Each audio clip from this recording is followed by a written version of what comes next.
Relationships के अंदर, जो आपके संबंध हैं, जब आपके रिश्ते जुड़ते हैं, गर्लफ्रेंड बॉयफ्रेंड का जो फैशन है, आप किस चीज़ को देख कर अट्रैक्ट होते हैं एक दूसरे से? उस समय आप कोई नई चीज़ नहीं देखते उसमें। कोई भी एक चीज़ है आपको जो अट्रैक्ट करती है और आप एक दूसरे के साथ रिलेशनशिप डेवलप करते हो। लेकिन जैसे ही वो रिलेशनशिप स्टार्ट होती है, एक दूसरे को बदलने की प्रक्रिया शुरू हो जाती है। फिर वो लड़की उसको बताती है कि क्या तुम्हें करना चाहिए, क्या नहीं करना चाहिए, क्या पहनना चाहिए, क्या नहीं पहनना चाहिए, कैसा दिखना चाहिए।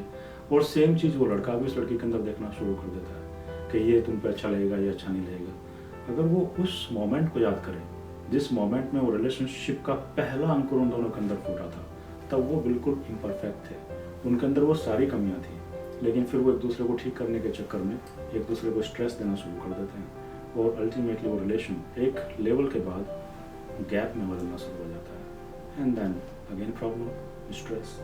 आज की यूथ की सबसे बड़ी जो प्रॉब्लम है वो एक दूसरे को सुधारने की है। खुद को नहीं सुधारना चाहते, दूसरे को बदलना चाहते हैं, अपने हिसाब से बदलना चाहते हैं, और ये उनके स्ट्रेस का मेन कारण है। और ये रिलेशनशिप के अंदर सबसे बड़ा रीजन है कंपैरिजन। आप जो वो कंपैरेटिव एनालिसिस शुरू कर देते हो और फिर एक दूसरे को परफेक्ट बनाना शुरू कर देते हो, वहाँ से प्रॉब्लम शुरू होती है। अगर आप उस दिन को नोटिस करो जब आप एक दूसरे को जानते भी नहीं थे, जब सिर्फ एक दूसरे को पहली नज़र में देखा और बस एक दूसरे के हो गए, मन में आया कि यार बस ये मिल जाए, और वो मिल गया। जैसे ही वो मिला, बदलना शुरू, और उस बदलाव की प्रक्रिया में सब कुछ बदल गया। अब वो इंसान वो है ही नहीं जो आपको मिला था। अब आप उससे एक्सपेक्ट करते हो कि ये वैसा ही अपीलिंग लगना चाहिए, ये वैसे ही अट्रैक्टिव लगना चाहिए, उससे वैसी तमाम चीज़ें एक्सपेक्ट करते हो जो पहली नज़र में की थी। अब जो पहली नज़र वाला था वो तो इम्परफेक्ट था ना। आपने बदलते बदलते उसको इतना प्लास्टिक बना दिया कि उसके हर एक्शन के अंदर, हर डिसीजन के अंदर नेचुरलिटी बची ही नहीं है। वो सिर्फ एक परफॉर्म कर रहा है, वो एक आर्टिस्ट बन गया है। अब उसको एक्ट करना है आपको खुश करने के लिए।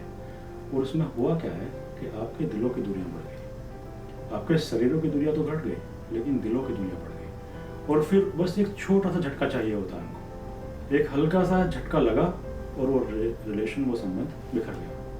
इन रिलेशनशिप्स में वो लोग एक दूसरे के अंदर सोलेस ढूंढते हैं, एक दूसरे के अंदर कंफर्ट ढूंढते हैं, लेकिन वहाँ भी एक दूसरे से बदलाव, एक दूसरे के अंदर बदलाव, एक दूसरे के अंदर इम्प्रोवाइजेशंस, इम्प्रूवमेंट्स शुरू करते हैं।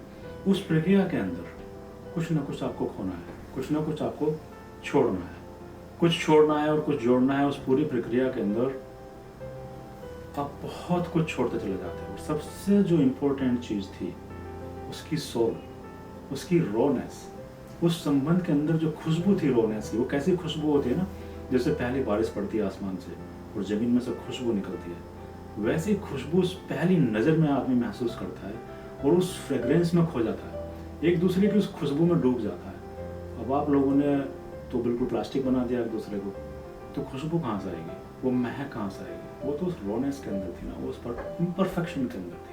अब परफेक्ट बनते बनते आपने खुशबू तो खो दी, और वो खुशबू तो थी जो आपको कनेक्ट करी थी एक दूसरे से, जो एक दूसरे के करीब लाई थी, जिसने एक दूसरे के उन इम्परफेक्शन को पूरी तरह से फेज आउट कर दिया था।